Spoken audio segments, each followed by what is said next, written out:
ഈശോ മിശിഹായ്ക്ക് സ്തുതിയായിരിക്കട്ടെ. ഈശോ മിശിഹായിൽ സ്നേഹിക്കപ്പെടുന്നവരെ, പ്രഭാഷകൻ്റെ പുസ്തകം 32-ാം അധ്യായം 7-ഉം 8-ഉം തിരുവചന ഭാഗങ്ങൾ നമുക്കിന്ന് വായിക്കാം. ഇവിടെ ഇങ്ങനെയാണ് പറയുക: യുവാവേ, ആവശ്യമെങ്കിൽ മാത്രം സംസാരിക്കുക, ഒന്നിലേറെ തവണ നിർബന്ധിച്ചാൽ മാത്രം. പിന്നീട് പറയുന്നത് ഒതുക്കി പറയുക, പറയുന്ന കാര്യങ്ങളിൽ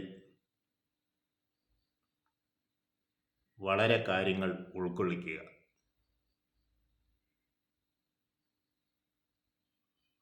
അറിവുള്ളവനും മിതഭാഷിയുമായിരിക്കുക. നമ്മുടെ നാവിനെ നമ്മൾക്ക് കടിഞ്ഞാണിടുകയും അധരങ്ങൾക്ക് കാവലേർപ്പെടുത്തണമേ എന്ന് പ്രാർത്ഥിക്കുകയും ചെയ്യാം. ആവശ്യമുള്ളപ്പോൾ നിർബന്ധിച്ചാൽ മാത്രം സംസാരിക്കുക, പറയുന്ന കാര്യങ്ങളിൽ ഒതുക്കി പറയുക, പറയുന്ന കാര്യങ്ങളിൽ വളരെ കാര്യങ്ങൾ ഉൾക്കൊള്ളിക്കുക. അറിവുള്ളവനും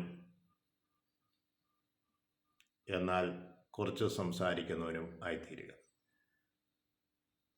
പരിശുദ്ധമ്മേ, ഞങ്ങൾക്ക് വേണ്ടി പ്രത്യേകമായി മധ്യസ്ഥം വഹിക്കണമെന്ന് പ്രാർത്ഥിക്കുന്നു. പിതാവിനും പുത്രനും പരിശുദ്ധാത്മാവിനും സ്തുതി. ഈശോ മിശിഹായ്ക്ക് സ്തുതിയായി.